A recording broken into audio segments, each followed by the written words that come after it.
Mikið hefur verið blaðrað af mörgum aðilum meinta hættu sem á að fylgja því að fara með hunda í göngutúr í Gosmóðu.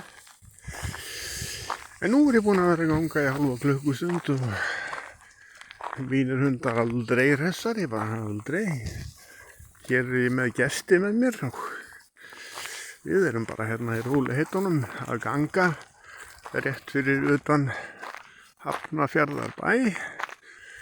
Hundarnir hafa hlaupið í Gosmóðunni sem að mönnum virðist greina á hvort að hætta sé af eður ei. En hér er fallegt.